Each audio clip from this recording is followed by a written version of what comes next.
until I get my kid. Yeah. 2 votes. That's the idea. That's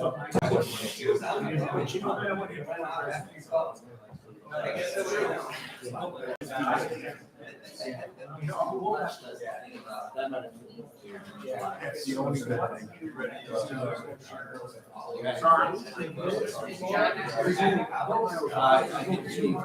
coming. He hasn't said anything to the contrary there. So. All right.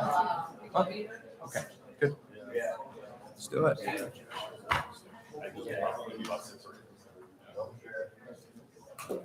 Easy. This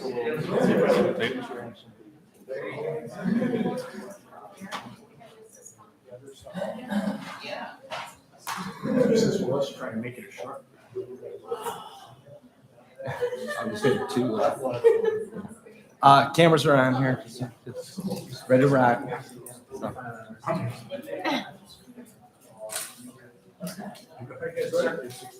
Okay. Good evening, everyone. Welcome to the Brighton Area School Board of Education meeting. Please rise for the Pledge of Allegiance. I pledge allegiance to the flag of the United States of America and to the republic for which it stands, one nation, under God, indivisible, with liberty and justice for all. All right, Ms. Ackermeyer, roll call, please. Mr. Trombley. Here. Mrs. Mitchell. Here. Mr. Stahl. Here. Mr. Conley. Here. Mr. Myers. Here. All right, that moves us to the approval of the agenda. Do we have a motion? So moved. By Ms. Mitchell, support by Mr. Stahl. Any discussion? I'd like to make a motion to move regular minutes of June 13th to future action. As we don't have enough people due to 2 abstentions, that wraps it. We won't have enough votes to make that. So we have an amendment to move the regular meeting, the approval of the regular meeting minutes of June 13, 2022 to the next regular. And meeting. what's that reason? There's only, you and I were absent. Right. There's only 3 members here that could vote to approve it. Got it. I won't do Rich. I want to add, go ahead and let's finish Ken's. I think that's it. That's it? Yeah. Okay. And I'd like to add another B for future action, board reports. Please. So that would be C, because we just made this one B. All right.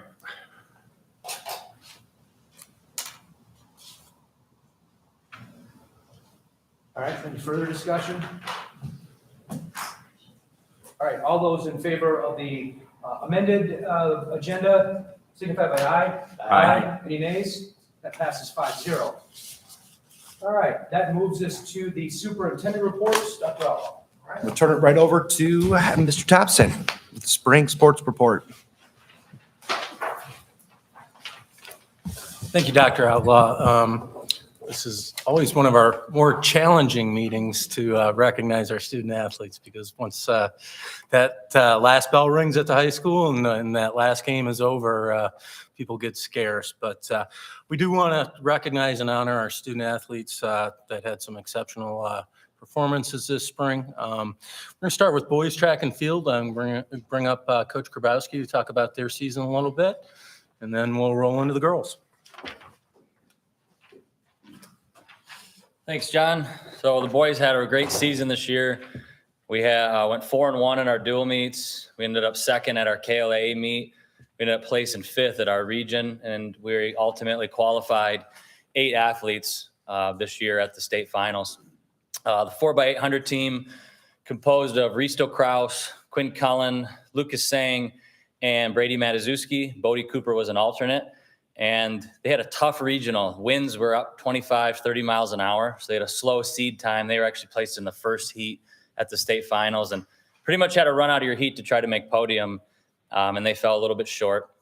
And we had Brady Matuszewski, Quinn Cullen, and Luke Campbell, who qualified in the 3,200 meter run. And they all ran, times they weren't happy with, but they got to compete at the state meet, which was great. And in the field events, we had Hunter Harding, who placed 8th and made all-state this year. He threw a season best. And Liam Kinney went for the pole vault. He broke the school record this year at regionals. He went 14-2. That record's been up there for almost 10 years. And then also, in addition to that, Quinn Cullen broke 2 school records this year. He ran 9:02 in the 2 mile, and he ran 4:14 in the mile this year. So some pretty fast times. So we are great finish and real proud of all the boys, and I'll make sure they get their certificates. So thank you. We're going to stay with track and field, switch genders to our girl student athletes in our track and field program. Sam Etter's going to come up and talk about her ladies and their spring performances. You can bring them up with you. There you go. Hi, I'm Coach Etter of the girls track and field team. I'm going to kind of go over and then I'll introduce the ladies here. We had 4-1 in our duels as well. We were 4th overall at conferences and at regionals. We had 11 girls qualify for the state meet, one of which was the 4x8, which was comprised of Jordan Libler, Katie Carruthers, Nikki Carruthers, Amelia Cashian, and our alternate was Kerrigan Eberly. They finished 5th, which is all state, top is all state. Our 4x4 was Miss Addison Payne here to the right, and then Stella Farmer. Hannah Chung, Amanda Simon, and Morgan Wagner as our alternate. They finished 18th overall. And then our 3,200, which was Katie Carruthers, finished 14th. Nikki Carruthers finished 20th. In the 3,200, 800 meter was Jordan Libler. She finished 14th. And April Fox finished 9th overall in pole vault and tied the school record of 10.9. So that's it.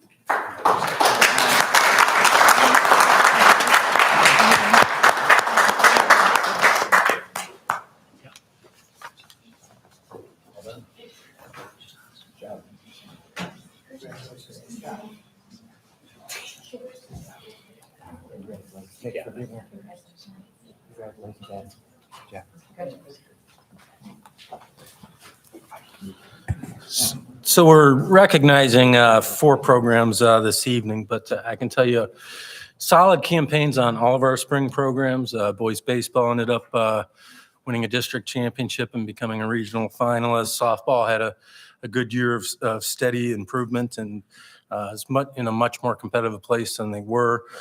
Boys lacrosse were regional finalists. Girls soccer, likewise, very competitive in the league. Probably one of the best leagues for soccer in the state of Michigan. Girls tennis really took a dramatic jump in terms of their improvement and competitiveness in a very tough KLA West too. But I would also tell you that, similar to winter and fall, our kids are not just getting the job done on the fields of play, but this spring, 82.7% of all of our high school student athletes had a 3.0 GPA or above. So when you look at the number of students that are going out there and representing our school and our community, I take as much pride in the fact of what they accomplish in the classroom as they do in the fields of play. So these students really work extremely hard. Next program that works extremely hard that we're going to bring up, and the proof's kind of in the pudding, but I'm going to invite Coach Dooling to come up and talk about our boys golf program and a great season they had.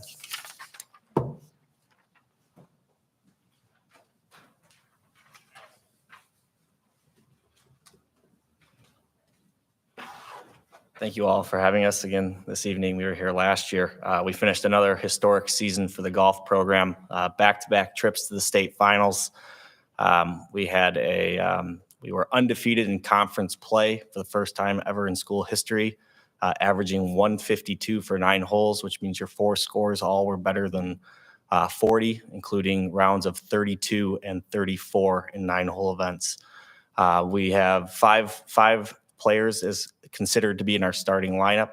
We had 3 scoring averages under 80, competed at the state finals and finished a school record tied for 3rd, which dates back to 1967. Of our 5 players, Andrew Daly finished 2nd, which means last year we had the individual champion, and this year we had the individual runner-up at the state finals. Team finished 3rd with players all returning for next year. No seniors in the starting lineup. Like to highlight Riley Morton, who's a sophomore, all conference honors. Andrew Daly, who's 2nd in there. He finished 2nd in the state overall. and Levi, who is your goaltender on the hockey team as well, who had an outstanding season, but he finished top 30 in the state as a sophomore. So thank you all for having us. Good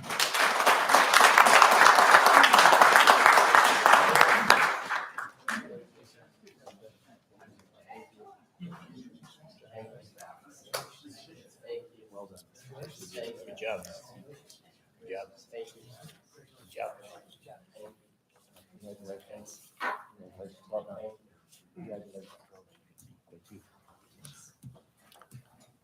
When I watch those young men play, I wonder why I even bother to own clubs, but that's a whole nother story. Exactly. The last program that we're going to recognize is our girls lacrosse program, and this is a program that's been knocking on the door, for the last few years. And sometimes you just got to run through and kick it down, and that's exactly what they did. Coach Scomeel is out of town this week, but Coach Street's here to talk about our girls lacrosse program.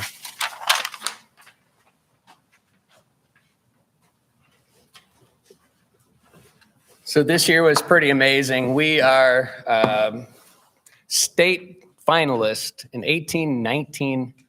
We would have gotten back in 20, 21, and now this year state champions. This particular group of kids, when we're on the field, we had 7 players on attack, all who could score. On defense, we had 2 players who picked up playing defense because we had so many people who could play offense. And our team was just so strong, but it took to the second half of the state championship for them to finally play as a team. And once they did, there was really no stopping them. We were down 8-2 at 23 minutes into the second half. The other team didn't score another goal till we were up 9-8. And then it kept going back and forth to 10-10, got us to a tie. We won in double overtime, 12-11. It was fantastic. I do have to recognize some specific people on this team because without them, we're not there. We had 6 seniors who were absolutely phenomenal. They're Ella Boos, Abby Birchfield, Gabby Mainhart, Eva Kolenko, and Amanda Granitor, along with Amaria Whitby, who was holding the ball at the end of the game. We also had on defense a couple of other players who are going to return next year, Kaya Malachino and Cece Mainhart, who were absolutely fantastic at the end of that game, holding things together on the defensive end. A huge shout out to Abby Birchfield, who without her play in the second half, we don't win that game. And she brought it back. Ella had a pass to her, Abby had a pass to Ella to make that winning goal at 12-11. Super fun. We are returning a bunch of juniors who are right up there, and I feel this program is probably going to continue to be dominant here on the east side of the state for at least the next 3 to 4 years. But we even have younger kids that I know of that are 8, 9, and 10 years old that are playing with the lacrosse stick every single day. Because no championship is won during the season. It's won by the kids when they work hard outside of season. And our girls have that commitment. And I'm super excited about that. So that's where we are. I apologize. None of them are here. Apparently, everyone else owns a boat or something on vacation. So thank you so much. Appreciate it.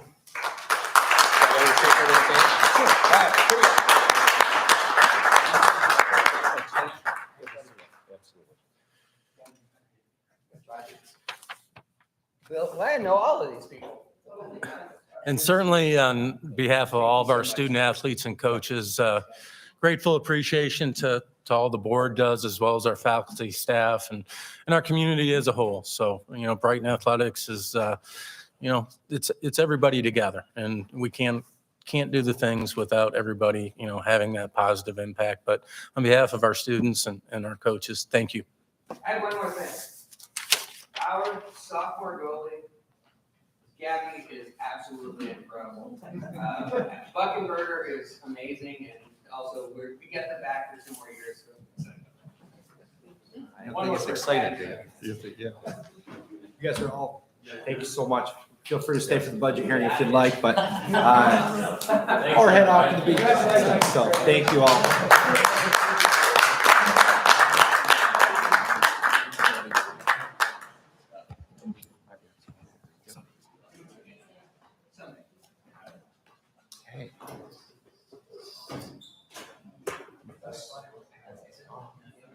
shorter edition.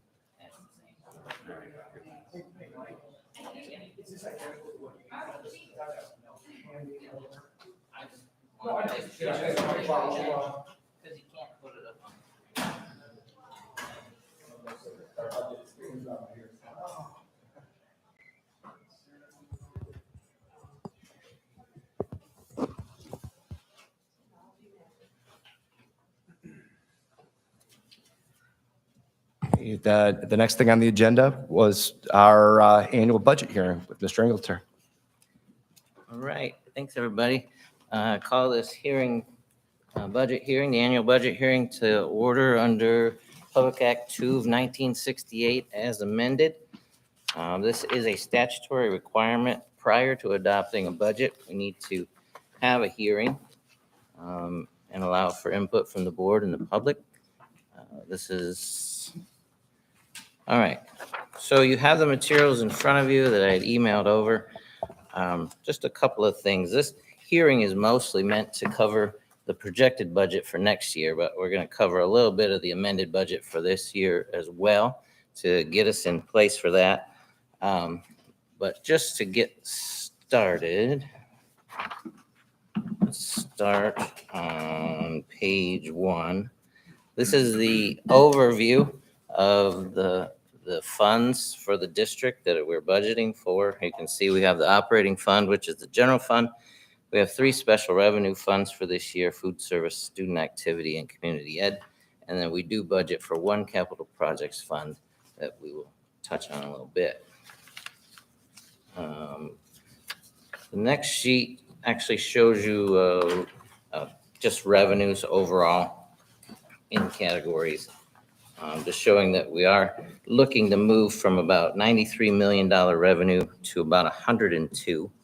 And the increase in that area comes mostly from our shared time increase. We are going to look to move up to the cap limit again this year, as well as state equalization funds that are coming in. The 11 T dollars that are available, what we've budgeted for this coming year, is about $4.1 million. And we are working out our final plans in that, and we will be bringing that back to the board just for an overview to touch on what we're going to do with that. The next page is page 3. This shows you revenues overall and in general. Mike, I have a question. Yeah, go right ahead. So 21, 22 specifically were vocational, special ed and vocational. Yes. We're going to have a decrease in spending. Yeah, so that's a decrease in revenue coming in, and Decrease in- ultimately that, I looked at that today, that was nothing really more than a reduction. I did a conservative estimate on what came in from the LESA. Right. The LESA dollars that came in this year exceeded what I was anticipating, so I did take a conservative approach and kept it low. That would We be the will. Perkins money and all the- Perkins money is included in there. It's about the same as it was this year's, which is pretty low. But for the most part, that's special ed support that I reduced on that end, that we're just waiting to see if that comes in from LESA. So we'll amend the budget when we have a better sense of what they're actually going to give us. Okay, thank you. You're welcome. On that next sheet, the things I wanted to point out here, and stop me if you have any questions, but you will see, we do supply you with the 2021 actual on the left. You will see the final budget for this year in the middle, and you'll see the original budget for next year sitting there in the penultimate column to the right. You see on the 21-22 fiscal year down at the bottom, we will end the school year projected at about 12.5% fund balance. That's based on adding to our fund balance about $2.2 million. That is down from our amended budget that we had in April. Some of the things that occurred there, we exceeded the cap on our shared time programs this year. That was something we talked about at that time, and I had made a provision for that adjustment, but the adjustment was larger than I had anticipated, so we did move things down. And then we did have another accounting charge that had to come off related to the UAAL revenue, the unfunded liability portion of the pension. So we did have to clear that off as well. So But we're down a little bit, but still adding about $2.2 million to the bottom line. This coming year, now we're looking at moving up again with the 11 T dollars that we're offsetting some of our salaries that we currently have, as well as adding a few programs and the shared time going up again in student count. And that's one thing we need to talk about is student count for this year. That's what I projected forward was the additional students under the cap. I think it's 291 that we're going to be adding under the cap this year. But the students in Brighton, I left that flat. And that seems to be where we're at recently. About 4 or 5 years ago, we were sitting at just above 6,000 students here at Brighton proper. That number has dwindled, especially during that first year of COVID. It dropped down to around 5,700 kids, and it's remained roughly there, maybe a little bit of an uptick over the last couple of years. So I did project that number flat moving forward. The other portion of the foundation revenue that comes in, we were at $8,700 a student for this year. For next year, I am projecting it to come in at about $9,200. So I did put those numbers into this budget. The one other thing that we have to talk about in this budget hearing is the tax rates for next year, which the board has already set on the L4029 that we did about a month ago, but you will see them at the top of this sheet. There are 18 mills for non-homestead and 6 mills on the commercial personal property.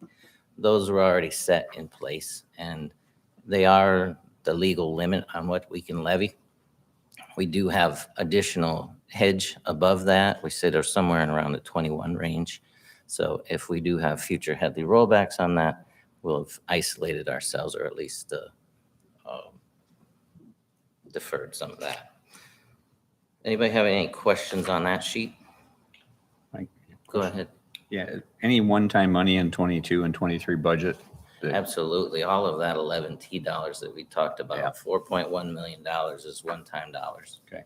And out of those, there, like we've talked about in the past, there are certain subgroups that we have to spend that money on. And so we're still working out the final details on that plan. Okay.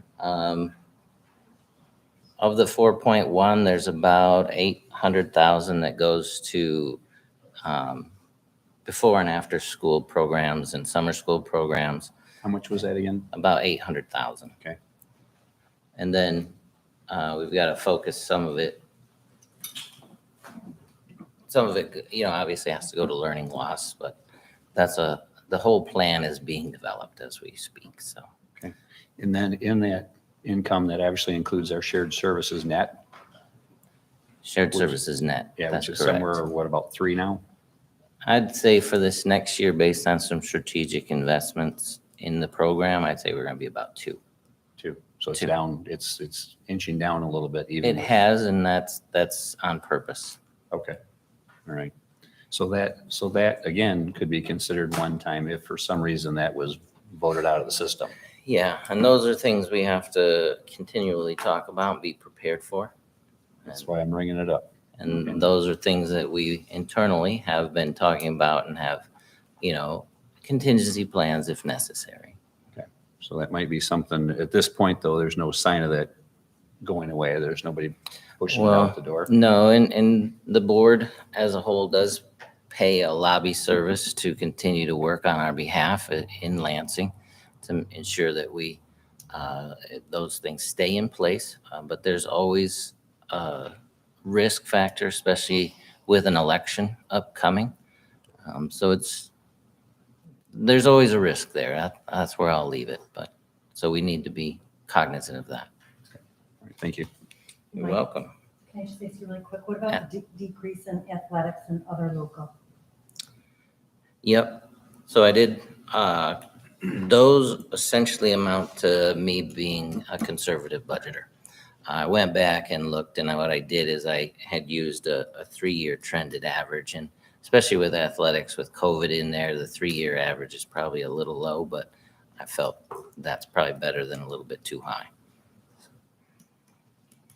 So let me ask you on, looking at the 21, 22 compared to 22, 23, page 9.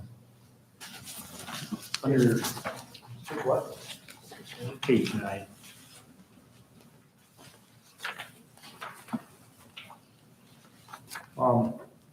Again, is that the reason why there's probably what, 1, 2, 3, 4 that appear to be decreased, 22, 23?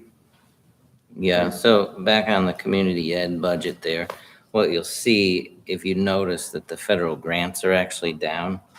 And And then I'm assuming that's a percentage that it works off from or something, and that's why. it's kind of tied to that, but some of it is there were grants in place currently that were focused more on supplies. Okay. That we're working off of that. So it's just more of a reallocation, but the overall amount of grant dollars coming into to the preschool programs is, starting to get smaller. So we're trying to adjust those as we go. Speaking of grants, do we still have a grant writer or don't? We've, to my knowledge, never had a grant writer. Other than you? Yeah, right. No, It's not me. It's Liz does a lot of our grant writing for the district. Dr. Suri used to do them. Well, and my point is, and again, I don't know about the rest of the board, but I know back, we used to have grant writers that we employed. In fact, Jay Krause's wife was one of them, Not me. if I remember correctly, and we had a couple other ones. And that's all they did full time, were to write grants. And they certainly paid for themselves in being able to do that. And I'm thinking, moving forward, why aren't we maybe putting that back in place?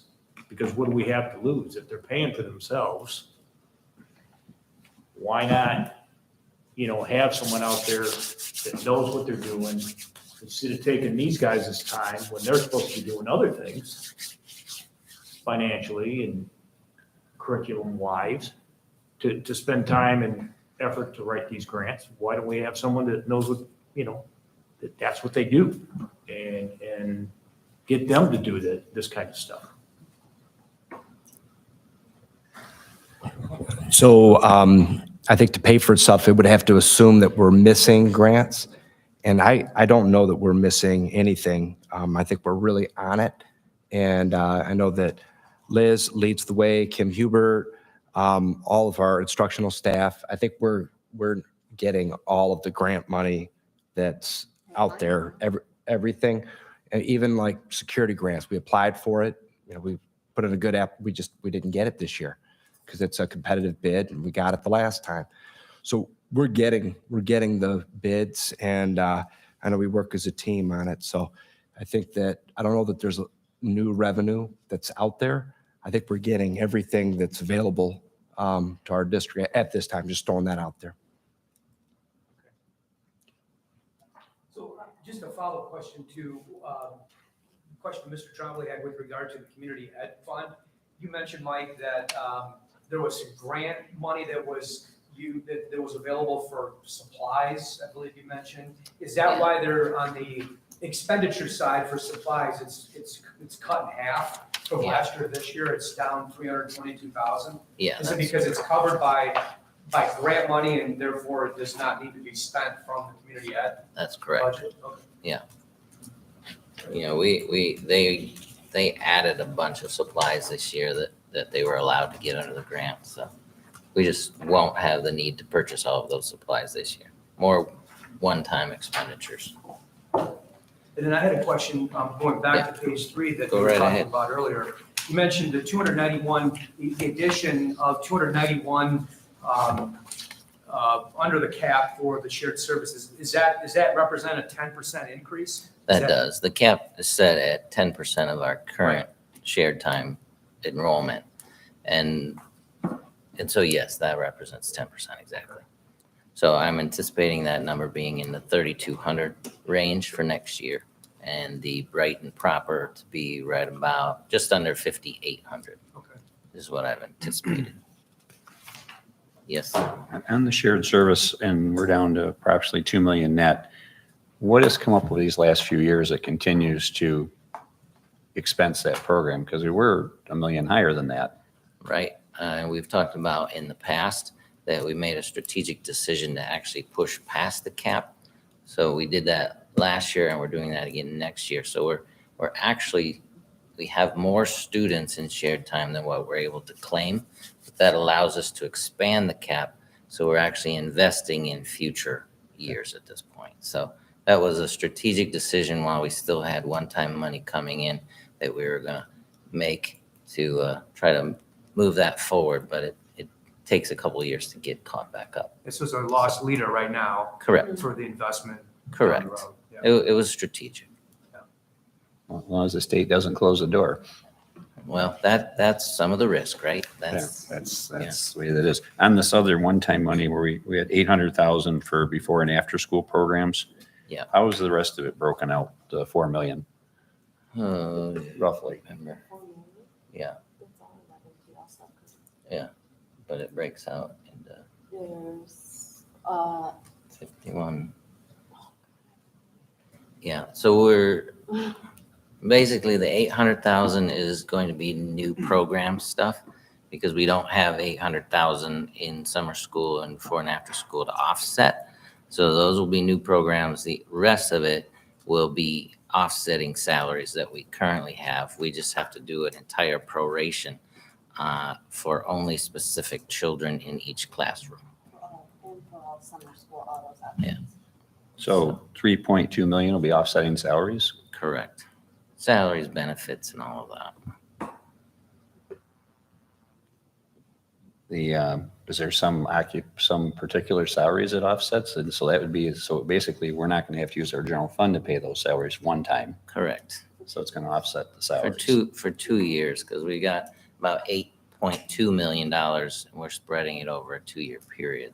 So we're offsetting salaries in that time period. And yeah, there are specific salaries that are, because we can only use it on specific subgroups. So we have to actually figure out which students that is, figure out what classes they're in, and then figure out how many students are in the class, prorate it. And it's just, yeah. And so for all of our schools in the state, they're dealing with the same methods to use No, that? no. This is the equalization money that came in that was meant to offset all of the ESSER money that other districts were getting. So only districts with a lower free and reduced population would be faced with this situation. Okay. Thank you. You're welcome. Any other questions? Right, the last thing I wanted to point out, on the original budget, we are looking then at adding $3.2 million to the fund balance next year provided. And again, this is an original budget. We have to adopt something by July 1st. This is something. This will all get amended. The only thing I can assure you is that this will all change. But again, we're required to have this hearing and required to adopt something. So other than that, in here is a lot of information. There's charts, that break out the expenditures in different ways. If you have questions on those, that's fine. Then you have the expenditures all broken out by object level.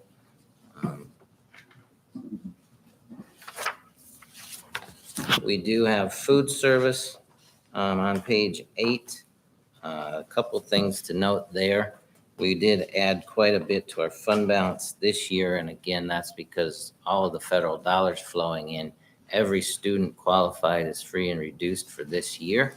And the reimbursement rate on free lunches was increased. So you will see brought in about $2.4 million worth of funding on that end of things.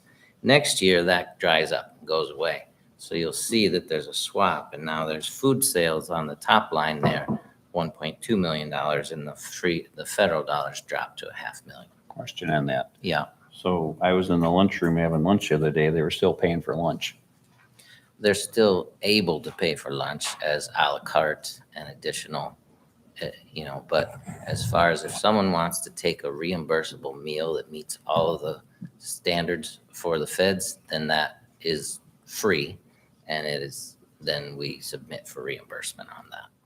How did they know they could do that? How would students know or parents know? Everybody's notified of They're that all at the beginning notified? of the year. Yeah. Through the Friday newsletter or through a? I'm not sure of the Yeah, I notification, think but that message went out a number of times. It was the same through majority of the era that we just came out of. All right, that's good. yeah, so I've got a 12-year-old who, that first meal isn't enough, so he's always buying a second meal, so that, a lot of that's going on too. Can list at least 10 kids that will sit with him and do the same thing. So But it's available to them.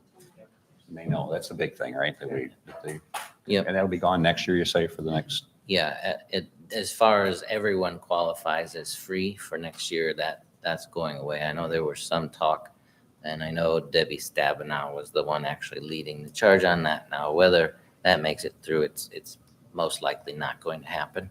So we need to be prepared that we are transitioning back into the way we were doing things. So, but in putting that budget together for next year, we need to account for that, but we also need to account for a couple of things like food costs are up. They're predicting from our commodity suppliers 30 to 40% next year. So we had to make some adjustments for that, and we had to make some adjustments for likely salary increases moving forward. So most importantly, the stir fry has been repaired, it's working. Hey, thanks, because I was just going to bring that up. With that additional revenue, at least they could open the stir fry. And if you didn't see how important that was, did you notice it was in the speech on the graduation day? what I will, Right. as I've talked to Bill about before, some of the deal with opening the stir fry is having the staff to do so. Because it does take 3 individuals to run that bar. And they did, it was open, it wasn't every single day, but it was open like, I think, a couple days a week in the second half of the year, so. Rotate. So the board members need to rotate that position. We'll just have to take them off our jobs. They need to go But they serve, had man. their stir fry, they just didn't have it Well, every you can day. see it made it into the graduation speech It did, yeah. because he mentioned the stir, right? I heard it. Yeah. Yeah. So the next one is community ed, and community ed is what we're looking at for this year. It's gotten a little better since the pandemic, since we're able to actually offer programs, but we are looking that the general fund will have to contribute about 130,000 over to there to handle and offset some of the programs that didn't break even. And we do have a number of them in community ed. And so, but really that's not too bad, but that probably approximates about what we spend on the pool, to be honest, but. So is that what causes that? Is the pool, or I was going to ask you, what's the biggest source of that? The pool is by far the biggest source of that, yes. Okay. Yeah, and I'm not gonna tell you you're ever gonna break even on a pool, because you have to have so many lifeguards on, you have to have lifeguards on duty, and then, there are some other policy decisions that have been made here at this board table, which minimize that net. So those are all discussions to have in the future. So at this point, it's costing us $130,000 to operate the pool. Probably, yeah. Yeah. Okay. Approximately, Okay. The next one is just student activity, and I think you guys will remember a couple years ago, there was an accounting change, and the student activity accounts needed to move out of a fiduciary fund and into a special revenue fund. What that does is force us to then have to budget for that. Budgeting for what the student groups are going to do is a near impossibility, but we do have to have a budget. So we used a little bit of trend and take a look at it, and then we will amend it at the end of next year when we know better what came in and what went out. The last one I wanted to talk about was the Capital Projects Fund. That's something that's been in place for about 8 or 9 years now. That is the district, we transfer $50,000 a year over into Capital Projects Fund. It's also funded by $1 from every BCPA ticket sold. And the express purpose for that Capital Projects Fund is to set aside money for the replacement of the turf fields when that does come due, and also to hopefully have money to replace the seating in the BCPA when that is necessary. Right, but the dollar per seat goes directly towards the BCPA. Yeah, it's all just put into this fund, but it's pretty simple for us to segregate those two as far as what was. put in And there. correct me if I'm wrong, but those are dollars charged on revenue producing functions at the I BCPA because, believe all functions are supposed to put $1. so even like so Well, if they all don't functions, if they're obviously. charged a ticket price. Correct. Okay, Correct. there we go. Yes, Okay. yes. And just for the record, I know we've got 3 turf fields and they cost about $400,000 to $500,000 to replace the carpet on them, so they're not as bad as when you first put them in. But we did have an assessment done on those fields today. Of the 3, they're all in fairly good shape. Scranton is in the worst condition. You're looking, he's thought 2 to 3 years we needed to take a look at it. So just putting that on the radar for things that possibly need to be done. Following that, I just included all the resolutions that you'll need for adopting next year's budget later in the meeting. Any further questions from the board? Just a quick one on that. Yep. Scranton field, is there a correlation of use on that field, or is there other factors that made that the worst field? Essentially, it's used regularly as an athletic venue, but it's also, the middle school uses it in the morning as a drop-off point. And I don't know if you guys realize, but middle schoolers are a little rough on stuff. So the fibers are just trying to break apart. So as far as condition of the 3, that one's in the worst condition, but I wouldn't call it dire at this point. Just putting it on the radar that it's something to keep. Scranton didn't get the same kind of turf as what the practice field and what the main field got, from what I remember. Yeah. So any other questions from the board members? John? Yeah, so for instance, last year's robotics budget, we carried forward again to this budget. Are they already in here? I gave a new allocation, yes. But as far as last year's allocation, it lapses at the end of the year. That's but what we were talking about. I did create So there's a new account. a new allocation, correct? All right, thank you. So I have a few questions. So Yeah. as a follow-up to the capital projects fund, if Scranton is going to be needing a new field in the next maybe 2 years, 3 years, Let's go with that. and it's going to cost $500,000, that's going to deplete pretty much everything that's in this fund. And it's going to take about, at this pace, it's going to take 10 more years to build up another $500,000. So the question I have is should we be more aggressive in putting money on an annual basis into that fund if we know that we're going to be having, $500,000 for each of those fields potentially in the next 10 years? Who knows when the seats will need to be redone? I just, I think it'd be better to do that than, 4 years from now, all of a sudden needing to take $500,000 out of general fund at one time to make up for a deficiency in what we have here. I mean, We should go back and, I think, put another assessment on sports tickets, just like we did for the BCPA, in order to try to offset that with events that people rent, when they rent the fields. Like, let me ask you, this is just, so like Sunday when there's flag football on our field, are we getting paid for that? Yeah, there's a rental agreement. Who gets paid for that? That comes into the community. Well, actually, I'm not certain on that one. I think it comes in, I know we get paid for it. I'm not sure whether it goes in the community ed And again, side or who ends up, is that part of the set pricing that is agreed on, or is that a separate price? So Yeah, right there again is a classic example. I think, again, these type of events that we have, we should levy something towards the replacement of the turf, just like we did with the BCPA for the seats. Per ticket or however per event, I don't know. I mean, That's something we certainly can look at. I'm just saying for purpose, that money can't necessarily go directly into the capital. The capital account is a transfer from the general fund. And what I'm saying is, whether that money gets, if there's an increase in revenue goes in the general fund, my point is that I think that we should, consider a greater annual transfer from the general fund. See, but and I guess that's kind of where, so if we have a set amount, then we have to pull that from the general fund every year. I'm assuming as we dictate.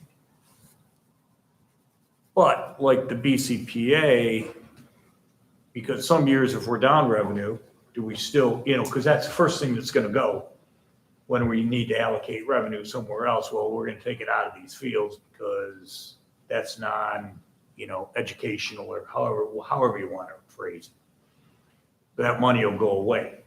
At least when we, just like the BCPA, that money can't be used for anything other than seats, correct? That's my understanding is the At the express end of the day, purpose. that's what it's for. Right.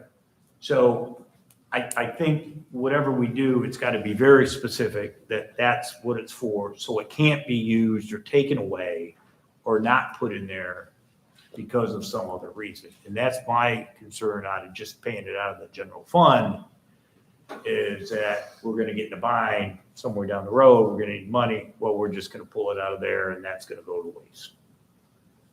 No, I understand. And I'm not suggesting that we should modify this proposal. I'm No. comfortable for this year, but I'm just. But I saying think we need to do something For for the future. planning, right, for planning purposes, I think that's Right. something we should take into consideration in the I future. would think based on, an assessment of the fields and when the useful life is estimated to end, not just from the manufacturer, but based on current assessment, I think you could plan out when the fields would need to be replaced, reasonably.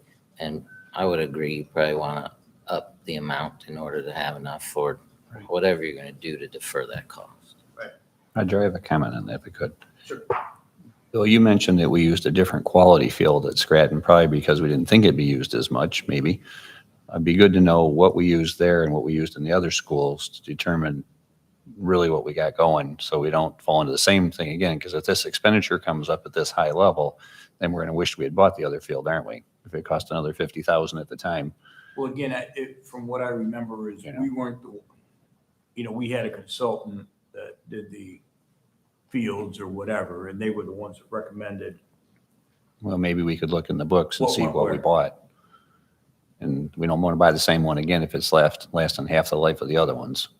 So just a thought. I know John has all of that information. So if we could look into that, I'd appreciate it. I think that'd be, sound business. Go ahead. So we've been putting money, the district's been putting money in this account since 2015. Roughly speaking. Have we ever used any? No, Nothing. nothing. No, only for, bank charges or something on the account. That's it. I have a couple other questions unrelated to that. On page 4, on the general fund expenditures, I see that in the 2022, 2023 proposed budget, we are decreasing the operations and maintenance by about 600,000, about a 10% decrease. Yeah. Can you elaborate on that? Yeah, it's pretty simple. That's the LED lighting project. We did it across the district. Okay. So those expenditures will be coming out. That was about 800,000, and then we've had some increases in, the offset, so. And then on page 6, again, in the detail of the general fund expenditures, we're proposing a double amount for the line item for improvement of instruction, from 1.2 million to 2.5 million. Yep. So what can you elaborate on? Yeah, so we budgeted the equalization 11T, the dollars we talked about before, the 4.1 million. A large majority of it went in that. It's going to go in that line item there? Yeah.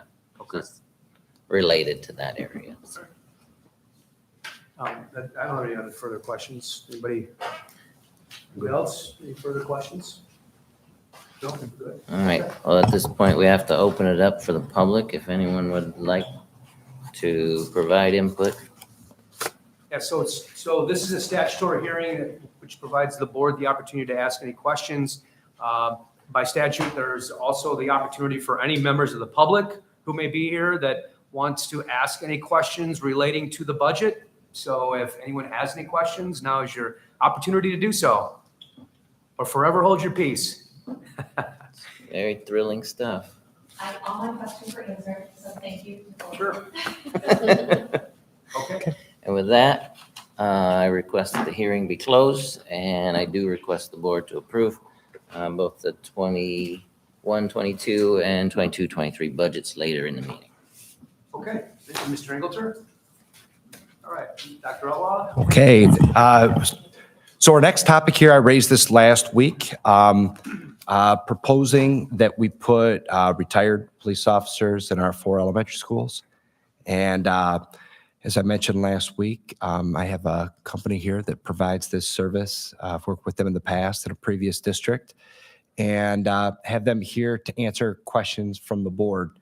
Do you want me to walk through kind of what the vision is on it first? And then, so our 4 elementary schools, imagine coming into the building and having a retired officer there to handle our screening, having cameras there to be able to monitor campus, to be able to screen visitors. The person at that desk would be a retired police officer that's fully trained and prepared. And it just brings safety to our grounds. It puts somebody in the building that's able to respond, that's able to see things through a law enforcement lens, is able to provide more safety and security for our students and for our staff. As I mentioned last week, this is something I did in my previous district, and it went extremely well. The officers were loved by the children, appreciated by parents, and while you would hope the day would never come that we would need an officer in a building, the reality is that I think at this prevention, I think is worth the expenditure. We would keep our liaisons. We have a liaison at the high school, the middle school, and at Maltby now, and this would address our other buildings. So if you want, I could have our visitors introduce themselves, and then you could ask us all questions. Does that work okay? Okay. Mike, do you want to introduce your team? Mike, if you would go over to the podium on that, just there's folks on, there's a live stream thing just so that they can hear you as well. That'd be fantastic. All right. Thank you. My name is Michael Angus. I am retired out of the City of Flint Police Department after 23 years. After the City of Flint Police Department, I went to the Attorney General for a couple years. And then I went to the Genesee County Sheriff's Office, where I ran the Detective Bureau and the GHOST team, which is a human trafficking team. I've known about Premier for several years during my career. The owner went to the City of Flint Police Academy with me. He is dedicated to the school safety, as is our entire staff. It's important to us. And as Dr. Outlaw mentioned, all of our staff is made up of current or former police officers. So that's a little bit about me, and I'll let the other guys introduce themselves. Good evening. My name is Jody Grant. I'm a police officer. I've retired with 25 years of experience. My current job is I'm the training director with Premier Security Solutions. So my job is to take our police officers and then train them in topics that are specific or germane strictly for school safety. We've put together a very successful business model and security plan that's working well in schools around mid-Michigan. You could imagine after the events on November 30th here in Oxford, on our doorstep, is how our phones started ringing after that. And it was a tragedy, obviously, that happened in Oxford, but it's also a tragedy that some schools weren't more forward-thinking like Dr. Outlaw was with the previous school district. The plans that we've put together and the training that we give our guys, I mean, we're taking police officers. Some of these guys have 25, 30 years of good, solid law enforcement experience and training, and then training them just in topics specific to school security and school safety. and we've really put together a great product. I think you'll be very satisfied with it.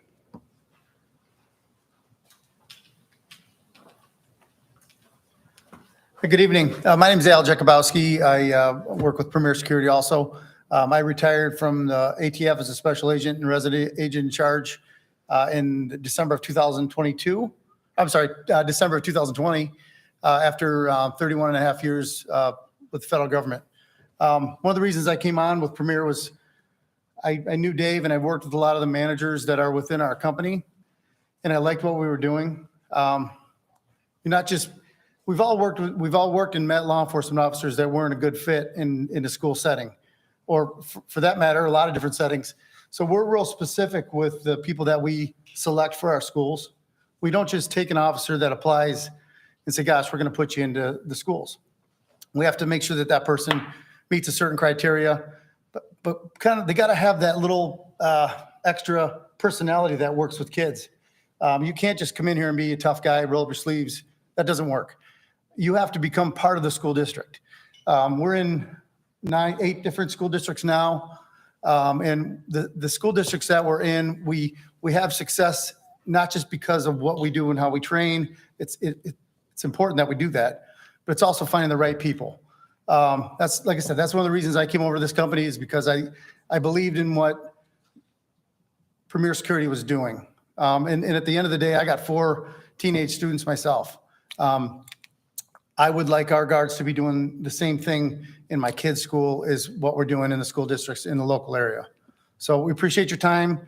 I know it's a very, no one needs security until you need security, but we thank you for having us on board. And I think if you've have an opportunity to talk to any of our other school districts that we're a part of, they'd be able to answer questions that you might have without coming from our mouths. So thank you very much. Thank you. Anybody have any questions? So I'm assuming they would be armed, right? And then give me some examples of some of your training, because you say you're specific in training. And I can understand being in law enforcement for 30-some years and that kind of thing, but what training is there from a school side of things? Well, that law enforcement experience, first of all, we capitalize on that. We capitalize on those good, solid people skills, threat assessment skills, sort of sizing up scenarios, situations, and scenes that these guys have done for 25 years. And then the training that we do specific, not only training for security, like building security, how to make your building safer, but more specific things, verbal de-escalation skills, holding skills that are appropriate for school-age children. Should there be a child that needs to be restrained? How do we do that? Again, these guys have been restraining criminals for 25 and 30 years, but you can't restrain a 7-year-old the way you're going to restrain, a hardened criminal. So they have to have specific training in that. Training in first aid, CPR, some advanced first aid and CPR and stop the bleed techniques, things like that. So is there training for the staff that's there? It's part of the package that we offer. If you do get a contract, or if we do have a contract with your school, yes, we will come in and train your staff. We can train your staff in ALICE. We have certified instructors in that. First aid and CPR. CPI, which is crisis prevention intervention. A lot of your special education programs require certain levels of CPI training. We have staff instructors. Myself, I'm a staff instructor that can certify your staff in those topics. And then just kind of going one step farther than all of that, are these obviously being in law enforcement, they see abuse, things of that nature and signs of it, those types of things, as well as I'm assuming probably somewhat from a mental standpoint as well. Right. So if something like that was noticed, would they be in a position to be able to do something or to alert someone or something along those lines, or no? Absolutely. As part of being part of your school staff, we would also be part of a mandated reporting protocol. And again, the reason we decided to hire these veteran police officers, because they have so many years of experience of dealing with that, and they will see those more subtle signs that, you know, the general public don't see.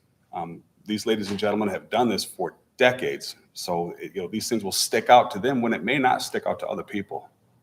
Well, and that's kind of, so again, God forbid, but if maybe there's a child that was being abused or something, they may recognize some signs earlier from the law enforcement background and what their training has been compared to maybe a person that hasn't been. Yeah, and again, that's just a big advantage of our company. Just their not only their life experience, but their professional experience and field experience. We don't want them to forget any of that stuff, and we make sure they bring that to the table when they come to work for Premier Security. Again, we just kind of dial it up and sharpen those skills a little bit to be more specific for a school security program. Can I add to that too? Did you want to speak about the Milo machine and the? Oh yeah, we do. As far as our force training, okay, we do extensive active shooter training where we're actually going to come in and train our staff that works here. We train them in your buildings. You know, if God forbid a bad guy comes in your building and tries to hurt children, we want the security guards that work in these buildings to know these buildings and know how to get to that bad guy as fast as they can and get this bad guy stopped. We do an extensive firearms training program for all of our guards because they are armed. We make sure that our guards are training to a higher standard than what they were trained to when they were in active law enforcement. I get a lot of feedback from our people that say, wow, I'm shooting more with this company than I was shooting with the police department. But we do that on purpose because we want their skills to be there if they need it. I mean, I can't think of a more critical or crucial time than if a bad guy come into your building and started hurting children. We want to have our people ready. On that training, we've made some pretty significant investments in some training tools. One of them is a Milo firearm simulator, where we're putting our guards under the stressors and making sure they're making proper decisions. It's a shoot, don't shoot machine. It just basically kind of scores your judgment, evaluates your judgment, and make sure you're using lethal force at the proper times. If I could just add just briefly, a couple things here. One, that I think is really important is the local law enforcement they work closely with when it comes to all of the training and response. So it's a team approach, and we have our liaisons would be a team, and we would take that lead in working with our local law enforcement on that one. And then two, a lot of the training that they're talking about here is if needed. Our teachers, our special education teachers, our principals are going to handle school-related things. Our officers are not dealing with the student that's throwing food in the lunchroom. That's not their job. That's what educators are going to do. They're here to deal with things that rise to the level where law enforcement needs to be involved. And I just wanted to clarify that because I think it's a worry of some folks here, but that's just one thing I wanted to add. If I can add to that, we are big proponents of school resource officers. We'd be the first to go out. If you could have a school resource officer in every building, I would be the first one to say, do it. We're here to take that school resource officer program and build on it.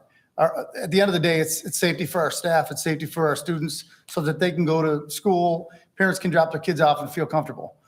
This isn't, and like I said, we have some great school resource officers throughout the state. Our boss was part of the governor's school safety program in it was 2016. Yeah, something like that. But so a lot of our standards are based on that. So like I said, we're big fans of this, school resource officers, and we'll do anything to work with them and support them. Yeah, one more thing, if I can add, the school, we don't come in to replace a school resource officer. That is against what we believe in because of their value. If you're looking at, as Dr. Outlaw, you mentioned, if there's things that are stolen, if there's a fight in the lunchroom, we can be there. However, those complaints would all go to your SRO. Now, the problem with the SRO is if the funding isn't there and they're roaming and they're not in each building, we get to fill in for those. We get to fill into those buildings. And we have the training, and we're going to have a good relationship with whatever your area law enforcement is. We will reach out and make connections with them. It's important to us for that. And I can tell you our primary purpose is we're in the school, we're being friendly, we're building relationships with children, staff, and the parents. But if a gunman comes into the school, we're trained. If the SRO is not maybe in a different building, we address that threat immediately. And we're going to win, but win or lose, our taking on that gunman is going to save children's lives.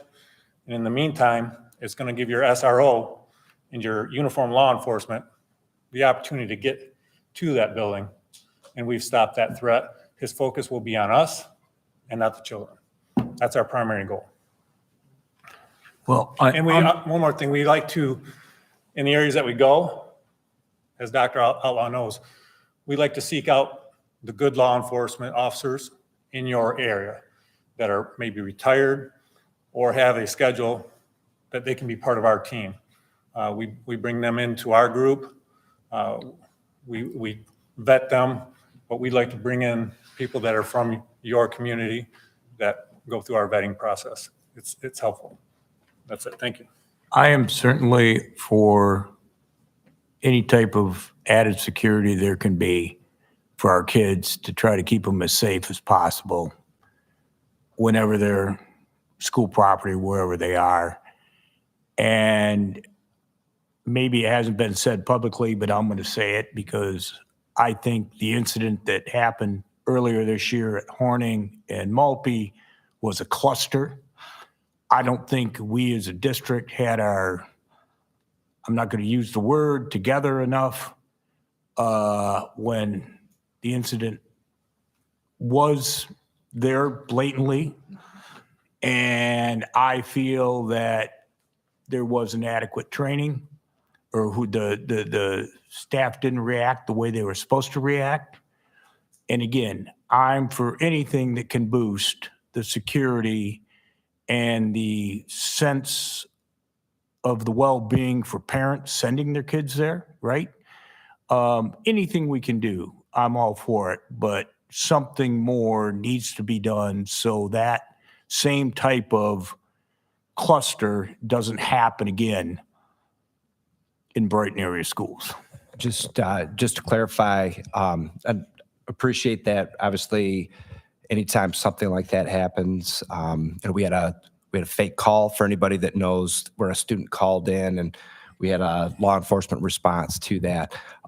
We've made considerable improvements learning from that incident. And last week I summarized some of the things. We do have a commission that meets almost weekly that has area law enforcement involved with it, that have parents, that have people that work in private security, that has some of our own staff that's on it.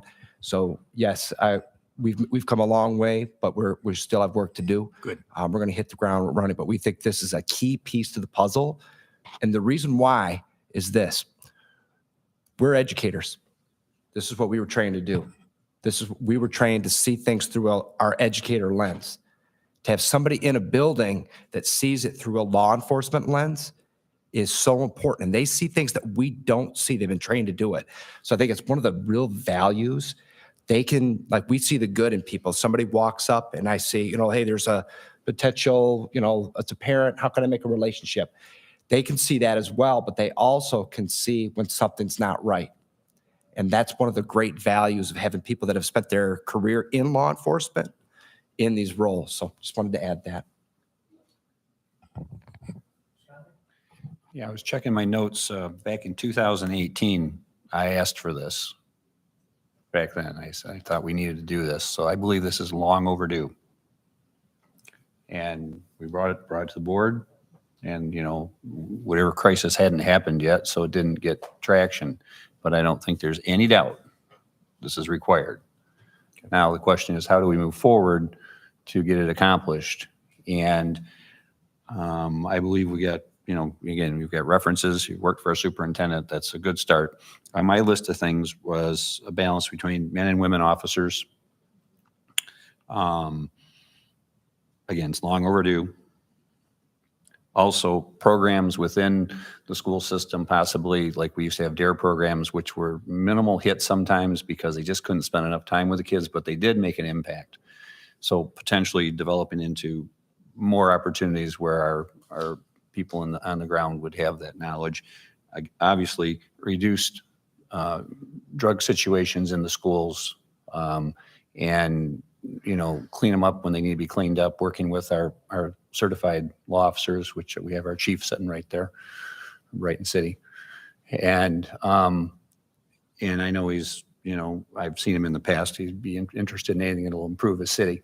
And you don't want to get in his way if it's not improving his city. So, but again, for me, I think it's multiple tiering. Initially, it's exactly what you're talking about, is creating a better building, better safe, Bill brought it up, safer place for the children. And then parents' confidence improves, training. We did have a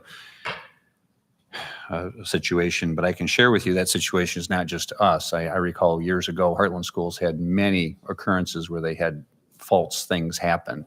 I can share with you that a law was passed, and in that situation, the students wouldn't get their driver's license if they had done something falsely.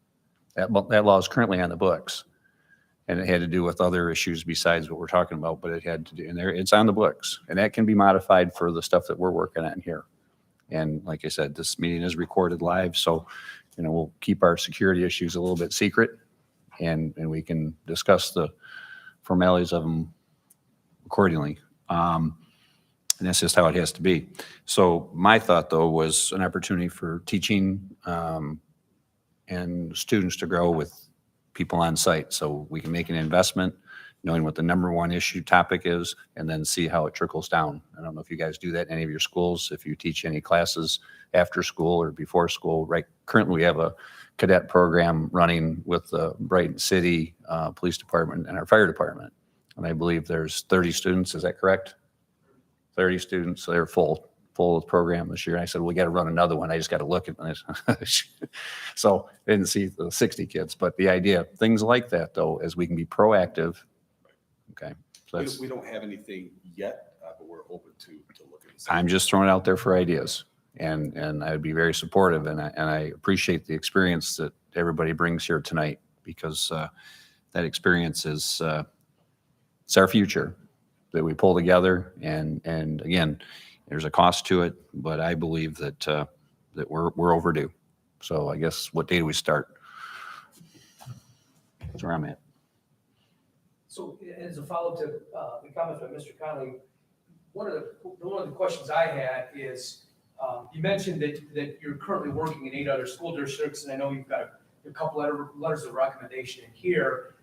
As I understand it, the scope of what we are looking to do is to provide the security in the elementary buildings. I mean, we have staffing already currently with the police liaison officers in the other buildings, but this is really targeting having that presence in the elementary buildings. And along those lines, I mean, I would imagine that the challenges and the things that need to be addressed at an elementary level are going to be different than a high school. I mean, the need for drug detection, hopefully, is not a big issue among elementary students. So in your experience, are there any unique challenges that you've experienced in providing security in elementary versus at the secondary level? Or, what can you elaborate a little bit on how, that type of service may be more beneficial in the elementary level versus, and then a secondary question to that, if there is an issue that may happen at one of the secondary buildings while one of the officers are at the elementary, would they provide then backup, or would they provide, a secondary source of addressing the response if in another building? Can I answer your second question first? Sure. And I apologize, but being that this is a public recorded meeting, we don't like to give away the playbook kind of thing Sure, I understand. on what we would do, but yeah, we have plans for those types of situations. Yes, sir.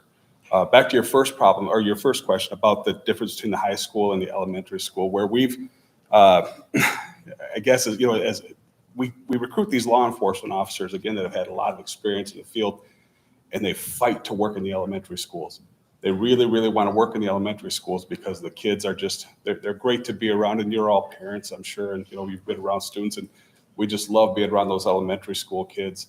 In my professional opinion and my personal opinion, I think there needs to be a larger law enforcement presence in the high school than you would need in the elementary school. But yeah, I think staffing your elementary schools won't be hard for us, because those guys, they really like working with those kids. Just If I could add something too. When we start and we build good rapport with these young students, whether they're first, second, third grade, where do they go after that? They go to middle school. So if we've developed a good rapport with them at the younger age, now they're our middle schoolers, now they're our high schoolers. They're going to have more respect for our officers or whoever's working in that system. So it's kind of like cultivating a group of people that have respect for authority without being that heavy thumb. I mean, we can be there and we can get them off the bus, get them through the parking lot. Just treating those children, our students, with respect and having that interaction is gonna, to me, I think I've seen it. It pays dividends for the kids as they get into middle school, and the respect for authority, not just teachers, law enforcement, parents. Was there something you want to add? All I was going to say is I think one of the big differences at the elementary school is that police officers is a superhero at the elementary school. And I think that I'm speaking from experience here, that the officers at the elementary school are great role models. And sometimes at the elementary school level where there's not a lot of males, it's a male role model. And I know that at our lower levels in my previous district, their security stations were covered with pictures and thank you notes. And the kids stopped by and they talked, to Mr. Ron, Mr. Rod, and saw them every morning. And I think it really brought a feeling of being safe in the buildings, even for our staff. They talked about how it felt really safe to be in a building where they knew they had somebody there to help keep them safe. So I really felt like elementary school it was great in all of our buildings in the previous district, but I thought the elementary got a lot of extras because of that modeling and that overall impact on the environment. So just my 2 cents.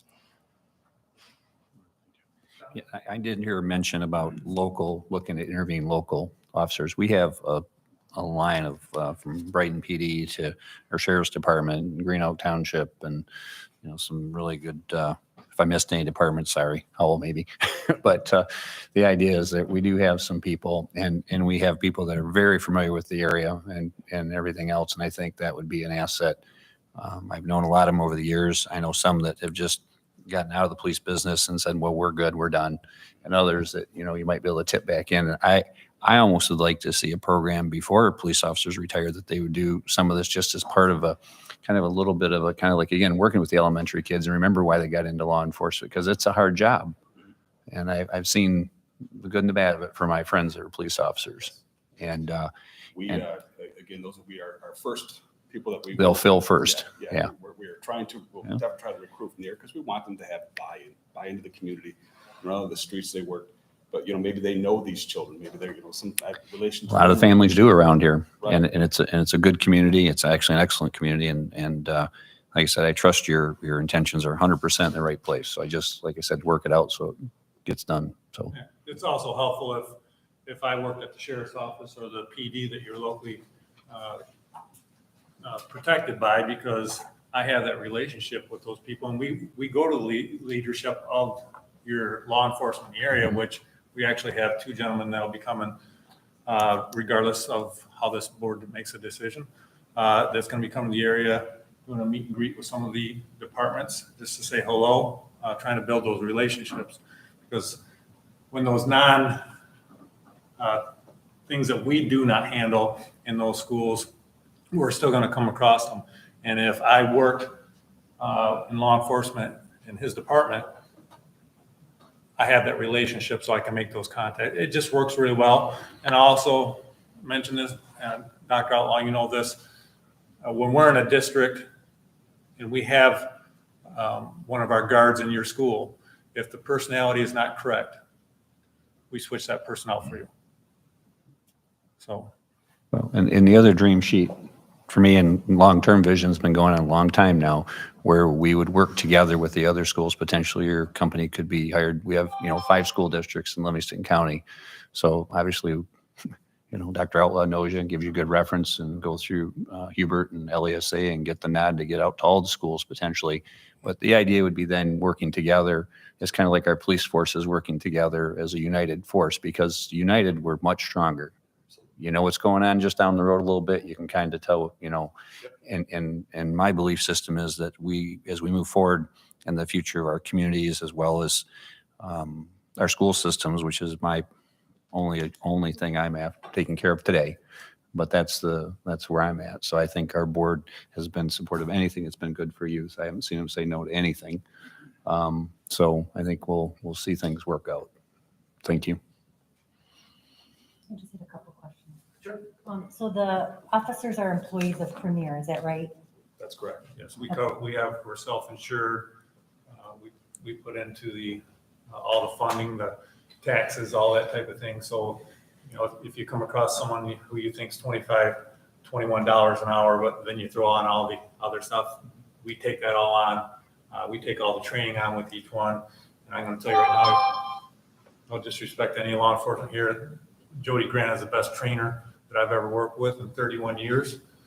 He's taught me, I'm one of them. He's taught me some things, and I thought through my career that I had learned quite a bit.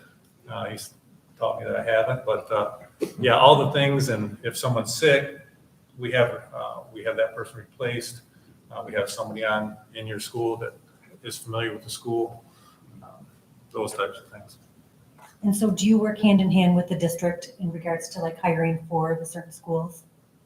Or do you hire the person and that person just comes to the school? Well, we would first connect with local law enforcement, try to find people that fit for your district. We would then go out, we go through the schools with them.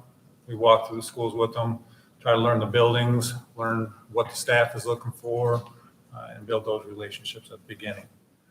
And then if we do have the same training for everybody guard-wise in our organization.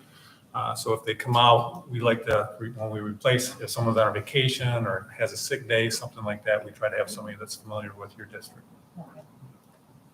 So it's covered. So if somebody can't make it, there's going to be somebody there when the door opens. Yeah, it's off your plate. And if it really doesn't get covered, guess who's there? It's one of us. And those are fun days because I don't have to worry about anything else. That is the best part about it. I'm a director at this Premier, but I've worked in Brandon schools.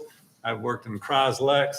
If I get the opportunity, especially you mentioned it for the elementary, to see little kids that just got pulled out of bed and they come in the morning, that's a great day. It's a little bit different than what we're used to, but I love it. And just so you know, I filled in at one of the schools, St. John's in Fenton, this last month.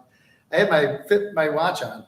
I had 9 miles of walking that day. I'm thinking, I should be doing this more often. But it is. It's not. You're not just always standing. Every school is different, and what you would want out of our guard.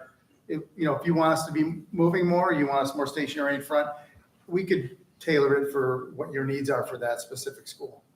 But when you have the outdoor recess days and you have kids that, you got to make sure you're walking around. But yeah, there are some days where you're tired when you go home. If you guys are the successful company, which is fine with me, I certainly hope it turns out as well as what it has by having our Brighton police officers that have been in our high school specifically. And I can tell you from the first one that I met, from Officer Meldrum all the way through Officer Bell, there's been people in between as well. It's been a very successful program. Kids still see these people downtown. They still talk to them. They're graduated. They see them. I mean, it's a great thing. And if you're half as successful as the way that has worked and the way it's continuing to work, more power to you. I'd appreciate it. And I've said it once, I'll say it again, just to make it clear. We do not come in to any schools looking to replace an SRO. Please don't ever consider us for that. I wouldn't law expect that. enforcement, So they're very important to us. Thank you very much. Thank you. Thank you for coming. Thank you so much, guys. Appreciate it. Okay, anything further in the superintendent report, Dr. Olaf? All right, that moves us to the call to the public. At this time, if anyone would like to address the board, this is your opportunity to do so. You have 3 minutes to address the board regarding any topic. Is there anyone here this evening that would like to address the board at the call to the public? No? All right. That closes the call to the public and moves us to for action. And the first item under for action will be the amended budget 2021-2022. Do we have a motion to approve the amended budget for 2021-2022? So moved by Mr. Stahl. Support by Ms. Mitchell. Any discussion? All those in favor signify by aye. Aye. Any nays? That passes 5-0. Next item is the projected budget, 2022-2023. Do we have a motion to approve the projected budget for 22-23 as presented? Support. Moved by Ms. Mitchell, supported by Mr. Conley. Any discussion? All those in favor signify by aye. Aye. Any nays? That passes 5-0. The next item is the Human Resources Report. Mr. Scaly. Yes, good evening. We have a human resource report presented for your review. We have 2 additional resignations and 5 new teacher recommendations for hire on this week's report. We ask that you approve the report as presented. All right, we have a motion to approve the Human Resource Report as presented. Moved by Mr. Saul. Supported by Ms. Mitchell. Any discussion? Question. Mr. Conley? Yes. So we don't have any male teachers again? Not in this report at this time. Did we get to interview any? Yes, there have been, and there continues to be somewhere about halfway through our open positions. And I've been kept abreast of the candidates, and there are male candidates in our interview pools, yes. And they just, none of them fit this particular need in the 5th, 4th, 2nd grade levels? These are the candidates through our process that were recommended forward for hire for these positions. Okay, remind me of the process again. So we start with a resume review. A lot of our principals have used a introductory video to learn a little bit more about them. They bring them in and they're doing teaching samples in front of students and other staff members. And then the final is they make a recommendation to me. I meet with them, review a few things, and then accept that recommendation and present it to you on the Human Resource Okay, Report. back to who recommends them to you? The principals ultimately make that recommendation based on the feedback from all of those steps. Okay, and then who's on the committees with the principal that hires the teachers? Teachers from the building, sometimes secretaries, but members of the school community there. So the staff. Yes. Other school districts don't do it that way. They have committees, they have parent involvement, they have board member involvement. In South Lyon, when you did it, how did you, same way? Same way. We had a parent sometimes that were on the committee. They do have some parents are on the committee sometimes in theirs, but it's their choice to bring that PTO person on if they'd like. Whose choice? Right now, the principal's choice, yes. It's part of one of the things they can consider when they form the committees. So there's parents involved in these hires? No. Not in these ones. The parents have been involved in our administrative hires to this point, or principal hires, but they haven't been in the teacher interviews for this particular round. And what's the ratio right now between female teachers and male teachers? I haven't looked recently. Dr. Al, I remember we're about. It's about 75% Right. females, and that's pretty in line with where it is across the entire nation at this time. Obviously, heavier males when you get to secondary. There are very few male elementary school teachers. We have some. We just hired one last on the 13th. You approved a male. We're trying to have good balance in all of our different positions. And so we're working to have those role models. But you see that 75% is about the average. I think 75, Rule of thumb yeah, or something? as a rule of thumb, that's, Okay. yep. And probably in the elementaries, we're probably 98% female teachers, probably. Yeah, it's probably in the 90s, I bet. In the 90s, yeah.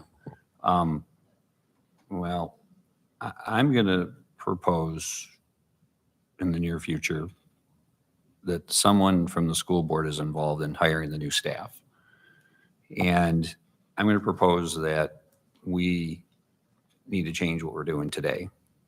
And not that we're doing is wrong, but it's not getting anything from the people who are voted to do this job. We're going to stamp this and rubber stamp this and say, yep, we're good to go.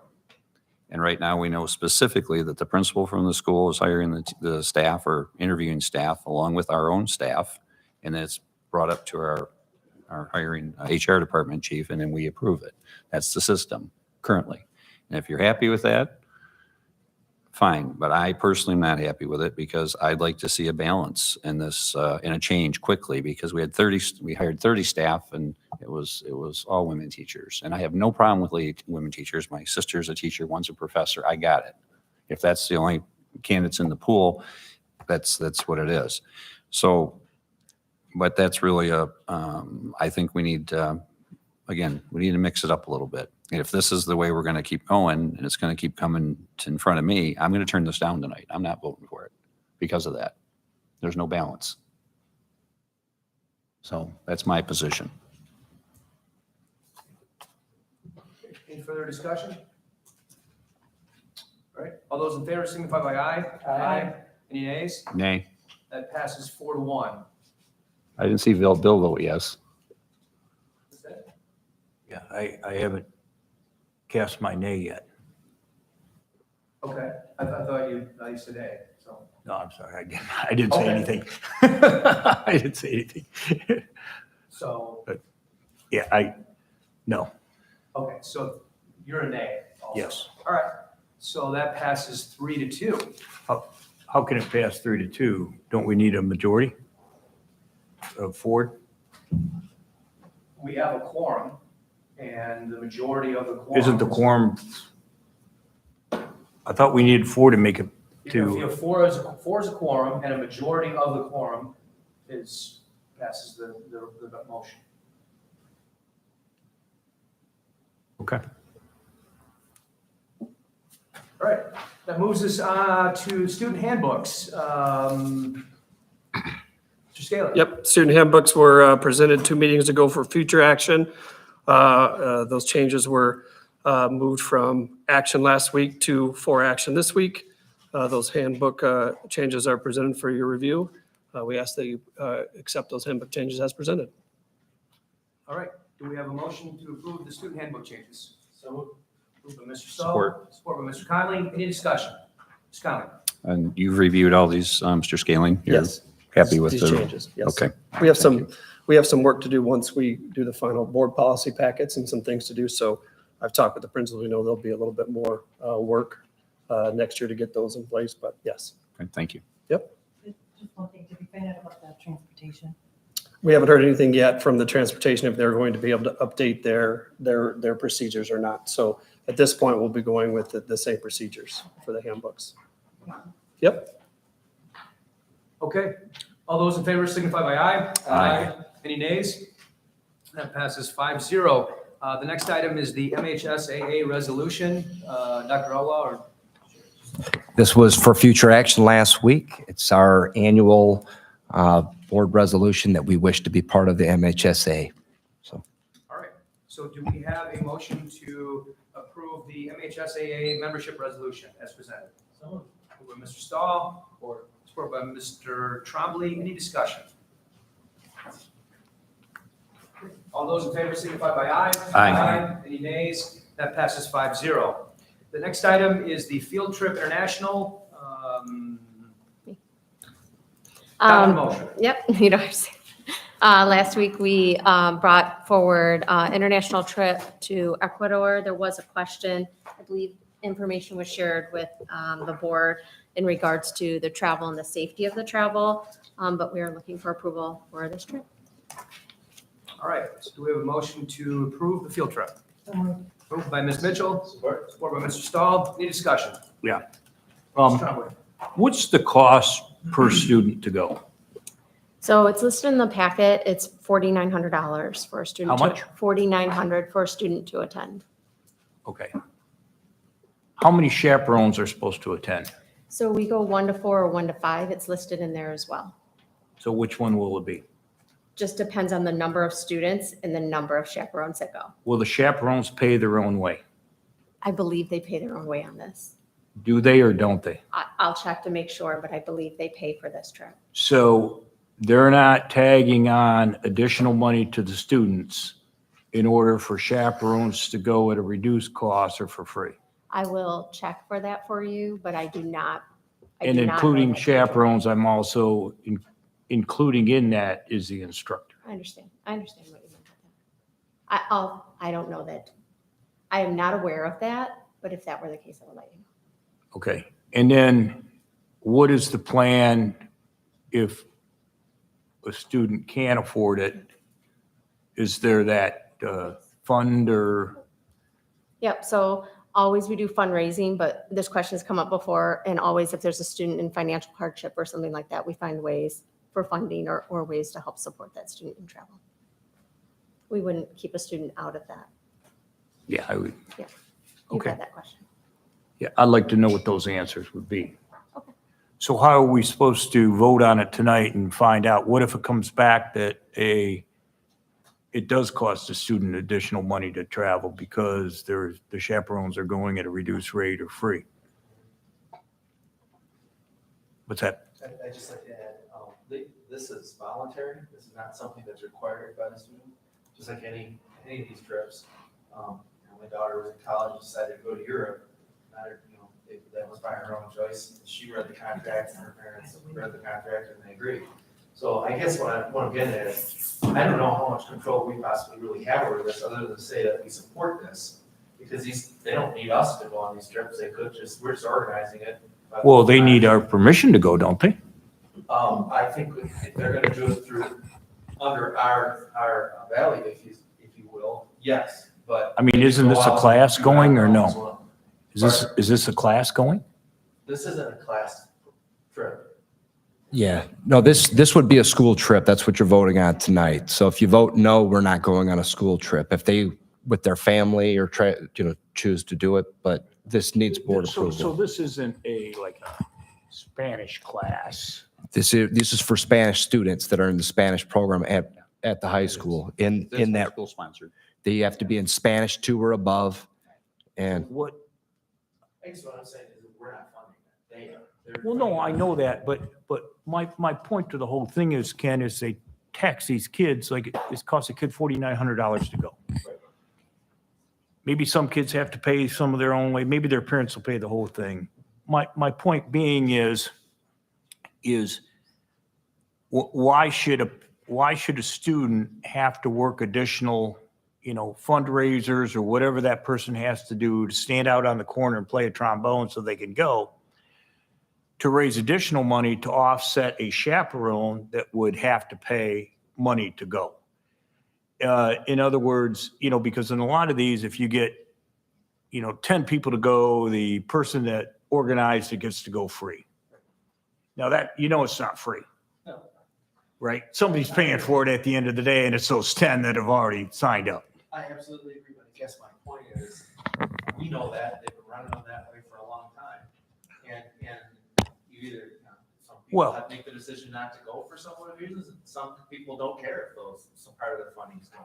They're making that decision for their kids. We're not really making that. Well, I'm not so sure everybody knows that though, because I don't think in the contract it says, hey, 1 out of every 10 kids gets a free chaperone to go because they're paying their bill. I can't speak to the contract. I can't either, but I would bet it doesn't say that. I can speak from experience. I don't know this exact detail here, but typically your chaperones go at a much reduced fee. And the reason why is because they're working, they're chaperoning, They're also getting it's- paid to go. if they're going to spend $5,000, if it's a teacher, to go with a whole bunch of students. So it's very typical that it's a reduced fee. I'm just telling you, No, I've been in this That's why business. I'm I was, bringing it up. I've, like I said, I've done a lot of traveling and stuff. It's the way it goes. It is very taxing to be the employee to do that. That's why we have a difficult time getting teachers and others to chaperone some of these trips. And anybody who's been to Washington, D.C., for example, but traveling abroad, that's why there's reduced cost. And that's part of it. And I understand what you're saying, but if we don't do that, I think you're gonna have a difficult time having international trips. They're gonna just use the money and again, go with their family as opposed to their students. My comment isn't against the trip itself. It's the kids having to pay additional money and work additional time and effort when maybe some of them are paying their own to go, if their parents aren't paying. And they're ultimately ended up paying for a teacher to go or a chaperone to go as well. That's my point. I mean, I don't think that's part of that's not even part of this proposal. Because this proposal is, the proposal is whether they go or not from us. I understand it. And that's what I said. I'm not against the trip, but isn't this a discussion portion of why it's on the agenda? And that's why I'm bringing it up once again, like I have in the past. I think as a practical matter too, the non-staff chaperones tend to be the parents of students that are attending, right? I mean, isn't that, I know that with like the Washington DC trip, for example. So there's a I've been difference on it between, but there's a difference between the organizer of it, but there's a companion trip where parents can go, Right. and there's a fee in there that parents pay, and it's actually higher than what the students pay. So the students obviously have some reduction of fee, and so that's what this one's all about. Okay, any further discussion? All right, all those in favor signify by aye. Aye. Any nays? That passes 5-0. That closes for action and takes us to for future action. Item A is safety and security. Dr. Outlaw, is there anything you might add beyond? The only thing that my question back to the board is, we have some folks that are at the SEPLA conference this week, which is the school safety. Our liaisons are there, and we have a couple of our principals that are going to go there as well, and they'll have some really good things to bring back. But they're going to look to see if there's any other companies. We've been trying to see if there's a competitive bid to our Premier Security, and we have not found anybody that has the level. We do not want companies that are not using retired law enforcement that are fully trained. So there are security companies that have guards. We don't want a security guard. We want law enforcement. That's what we were looking at. So we're going to try to find another bid. But my question to the board is, when can we bring this forward to you for action? And what would that process, what would your preference be? Move it up to action and just in budget for it now. Well, again, I don't think professional services, it has to be competitively bid. So to me, if this is the board's decision,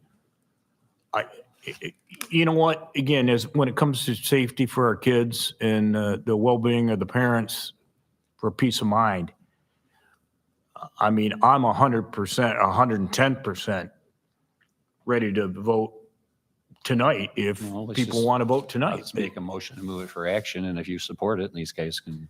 So is it to move forward with the safety and security Yeah. or with this company? The theory of it all. So I think in general, I think I'd like to come back to you with a bid, and I'd love to have multiple bids. That's why by the end of this It's week, not like we'll have a school's better running, idea. so.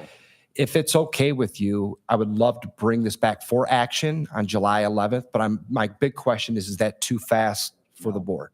Well, I think there's a consensus Okay. that we're all in support of going in that direction. It's just a question of who that's going to be that's going to. We're going to work to have multiple bids for you, and our police department has been trying to help us find, but we have not yet been successful in that. Honestly, I don't think that's necessarily like Bill said, because you have experience with this company. Well, and the rates are the same, just so you know. Thank you. And When I brought the rates in 2018, the numbers that I heard came through this operation, I can't believe they're the same.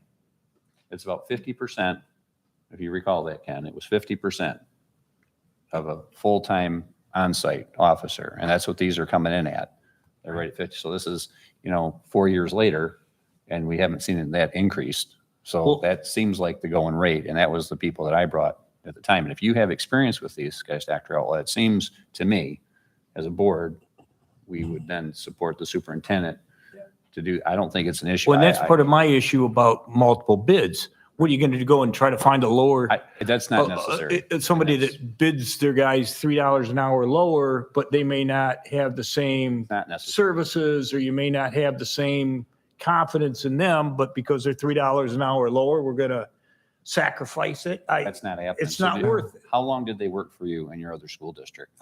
We came in 2018. They're still in that district today. Successfully? Yes. And in your experience with them personally, when you were working with them and organizing it as a chief, how'd that go?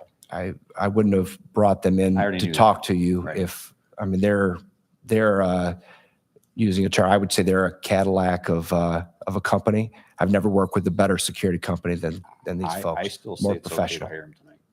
Every one of them is a police And officer. it's- Would you prefer to wait to I- move forward with it on the 11th? I would love to do it on the 11th when Angie and Alicia can also be here to ask any questions that they might have. That gives us plenty of time to let them hire and get all our ducks in a row before. But I want everybody in place by September 6th. But we can give you board consensus tonight, right, Roger? No, I think we do that. Okay, so we're good to go. So coming forward for July 11th for action, not for future action is For okay. action with this Okay. company. Dr. Outlaw a chance to look at comparables if possible. Yeah. Because Right. another company has a different approach, but similar, but then he can bring forth context for it. Fine. Okay. All right. Thank you. I really appreciate the support on that. I think it's a big move, a big investment, but I think it's money well spent. And I think we're leading the way. So thank you for that. Okay, thank you. And then item B under for future action will be the regular minutes of the June 13, 2022 meeting. And then item C is board reports. Mr. Conley? Yes. Does anybody have any board reports besides me? This is for. Are you ready? This is a preview for next week. I mean, for the 11th. This is for future action. Oh, well, I kind of wanted it in for today, but all right, that's okay. It'll be no different than today. You want to do some today? Well, I guess Some you are have to times- identify what it is that you want. Some are a little, at the 11th. well, I have 4 things or so, but I have one that's pretty important. We got so we'll just start with this one. We got a okay back from the Army National Guard that they'll see students here on the, let's see what the dates are, July 18th and 19th. No disrespect, it's my 30th wedding anniversary. Well, get outta here. I have a 31st, I've got to get going, so. We'll get No out of here. disrespect to you, but okay. Well, this is date sent. This time, I can work with the superintendent on it. See you. Happy anniversary. Thank you. Thanks for saying it was okay to talk about it. Congratulate 30 years. Yeah, you gotta get moving. Have a great night. I'm gonna be 33 in October. Okay, so anyhow, so this Army National Guard has confirmed that they'll work with our students on the 18th and 19th of July at Brighton High School, and they can take as many as 60. They're thinking a group of 30 is a starting point. And my thought process on this is that we could possibly run it through Community Ed for sign up. And then we'll have to discuss it. And then the other thing I thought about is it could become maybe, a couple times a year through Community Ed, it would be offered and see if it fills and grow it to see if it is something that the district wants. We talked about it years gone by, and this is not, an ROTC program, but it is a nice introduction if students are interested. And they'll take students that have already graduated. They'll take students that are moving up into high school. So I'll pass this down to the superintendent. So here's the opportunity, and I think it's a good one. Want to keep going, or you want me to wait till next week? I mean, for future action, just to identify what it is that's going to be addressed. at the Oh, I next just meeting. want board reports. So I want it permanently put back on though for board reports, but that's, So I guess, okay, so what else do you have? okay. All right. Well, that's an important one. Okay. That's student opportunities, right? The other thing I have is there's been discussion about how we run our meetings. And I brought it up a couple times. I wanted to come back for future action as well, just how we run them. And I'm going to turn in a particular example. This is how Mason Public Schools does their meetings. It talks about their regular meeting, talks about what's on their agenda, which also has, public requests, comments, similar to ours, special reports, approval agendas. And then it talks about how they run their committees. And their committees are three-person committees. They all have board reports. They all have minutes. They all are advertised. They all have agendas. I would like, as soon as possible, to adopt this strategy, ASAP. And the reason I want to do that is so that the public has a say in what's going on in this boardroom. At this time, they have called the public. They have no interaction. They have no interaction on curriculum. They have no interaction on anything. It's all, we're just going to go do it, and I hope you like it. That's not so good. If you read through these, and I'll make them, if I could, Star, we'll make these record for the meeting. If you could copy these and send them to all the board members, I think it's a good starting point to look at what they're doing. It's very professional, and I believe we need to do the same thing. So I will pass these down. So these are their May meetings, from a full board meeting to finance and property, policy and curriculum, and also policy, curriculum. Oops, I made a mistake there. Just a minute. One was a finance. And then we can just look. It never hurts to look what everybody else is doing. Capital improvement meeting. Well, Star will fix it. So I'll send these down, please.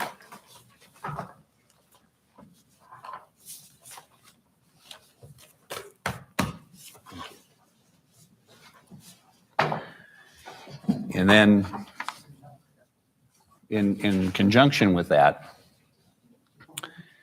Act 451 Revised School Code, Section 380.10, specifically talks about the rights of parents and legal guardians and duties of the public schools in relationship to that. It talks about the fundamental right of parents and the guardians to determine the direct care, teaching, education of their children. Public schools in this state serve the needs of the pupils by cooperating with the pupils' parents to develop the pupils' intellectual capabilities and vocational skills, which means basically that they have an input. So I'm going to make this part of our board meeting record as well. Send that down, please. That's fine. Thank you. Thank you. Thank you very much. Yeah. Well, anyway, Makes up the 9 miles. whatever. So in that, and this goes on top of that, this talks about the MCL in this, but it's a Neola policy, and talks about board committees, whether they're standing or appointed, and it talks about the authority, and it talks about the meeting, the Open Meetings Act. It's very serious, and talks about the committees that are empowered to take action, and they all have to comply with the Open Meetings Act. There are no exceptions. So in this, I'll send this down, and we'll give that to Star also. And I'd like, Star, if you could proof that out for me, and I believe that's accurate. And then also, I'd like to have a copy of what our board policy is regarding a 3-person committee. And I believe we have the same as that. I think it's all the same because it's Neola policies. And the board policies right in the organization. I saw it, There's a yeah. Section right in there. But we'll add it to this just to make sure we have our policy, but it should be parallel to that one. And then the only other thing I've got, and one of the reasons for this, like the property committee, we currently have property that's being used by people other than Brighton area schools. It's in a couple situations. One I'm going to talk about tonight is the one that's vacant property that we had surveyed. That's currently being used by citizens of the community. Is that the one that's got all the stuff all over it over there across the street from us? And that particular property, I believe it's a retired teacher that's using that property. So, and the property on 7th Street is a significant asset to Brighton area schools. And that asset when being used by others, is now a liability for Brighton area schools. Because when someone else is on your property, including the people that are using our building currently, it becomes our liability, not theirs, when they don't have an insurance policy that shows us as somebody that would be addressed. So currently, with this vacant land being used by someone else, we're responsible for anything they do on it, unless they've given us a proof of insurance that insures us against them. How's that? And that's not the case here. This has been going on for a long time, some of the other situation we have. So this one, I'd like to end immediately. I'd like our school to, with the, Have you raised this with Dr. Allah before? yeah, I did with my, we've talked about, had it surveyed. And so this particular situation needs to be addressed immediately, in my opinion. And I think we should fence it, low fence, and keep it ready to be used for Brighton area schools as we need it and expand into it. So that's what I have. And Or else charge rent for it. well, one or the other, but they have to have insurance and provide us, liability for use, because we can't be liable for citizens that aren't our people. If they're our people, that's different. These are not workers. They don't work for us. It's not being used for school use. It's used for someone's personal use. That needs to stop. And like I said, I think we should do that immediately. And this summer is a good time, as immediate as anything. Throughout the summer, we can clean this stuff up. And this is one of the things I'd like to get cleaned up. And Mr. Glitter knows exactly what we've got. We have a survey, certified survey. I saw the stakes. I checked the corners. I walked the lot, and other people are using our property without permission. So I'd like that taken care of. So that's it for tonight. Okay. Thank you, Roger. So what would be the next step in making sure that gets accomplished? We're gonna have to have a conversation. I think I know what it is. I don't know who the people are. We'll have to talk about what the details are. That's the whole point, is that it should go through administration first. It's not for us to. No, that's why I brought it as a board report. I just brought it in as knowledge because I asked for the survey and we've done, he's done everything, administration does everything I've asked. Is that a community garden there? Is that what that is? I don't think so. I think saw. it's maybe an individuals, but again, I wouldn't know. Yeah. And I can tell you Like I this. said, I don't know any of the details on it, so I would know love that to we're, have a chance to find out what's going on before. I know that we're responsible. Okay? I know that for certain. And property laws, and that I know as a person that owns the property, and I know what our statutes are in Michigan. And again, our extended liability, when we all agree to that, I'm good with that. Okay? If we all agree as a board and the superintendent says, again, it's similar to tonight and taking care of the security for us, I'm 100%. But in this situation, like I said, we need to, let's get our ducks in a row here and put it in order. And this is one of them. This is just some housekeeping. And I appreciate you getting the survey done to determine what the lines of property are. But like I said, it is owned by Brighton area schools, and it should be maintained by us. And it's similar to when we sold the old school. We sold the old school because the liability that was involved in it mostly. Didn't want to maintain it and keep it, so there's a lot of liability in doing that. And here have kind of a smaller situation compared to a huge building. But it still is a liability. And you wouldn't even know when you got filed against for it. So I appreciate everybody's time on that. So thank you. Okay. That closes. One more thing. I'd like to recognize the successful graduation. And everyone that contributed their time and effort to making it the way it turned out. Fantastic.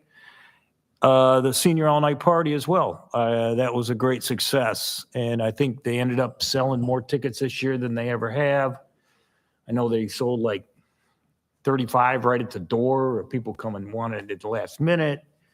And again, I think this just goes to show the amount of time and effort that people outside of not outside of the district, but, are putting in time for our kids to make things successful. And I think it certainly shows. And I'd like to thank those people for doing that. And a compliment on that, Bill, same thing. If it's okay. That was the graduation ceremony on the field was just awesome. We had a great day. The students, I saw just a wonderful transition from the year prior, seeing kind of the development out of a tough time for students. They just had they just looked better and happy, and that we were able to celebrate with them, made it even better. And I think that I would like to continue that program and stay here at home on the field in their own home, but I know the complications, weather and different things you can't predict, and have a backup day. But I did have some parents that said that that was a great experience for their student, and they did ask me to bring that forward, to bring it to the board about that if it could be kept at home, similar to the way they graduated from Brighton, they thought it was great. And it was our hometown graduation. It truly evolved as a hometown graduation, and that's what we're doing with the send-off, if we can do that. So I'd like to thank, same as Bill, parallel that is thank everybody involved, from school to the students that did just an excellent program and presentation. All right, so that concludes the meeting for this evening. Our next meeting will be on July 11 at 7 o'clock. And that concludes the meeting for this evening. Remember the box store, I was like,